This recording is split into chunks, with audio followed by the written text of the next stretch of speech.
El día de hoy vamos a intentar hacer la bomba de chicle más grande del mundo. Aquí está mi arma secreta, el chicle bazooka.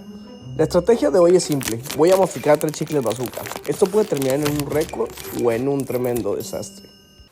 El récord mundial es de 50.8 centímetros, de Chad Phelps.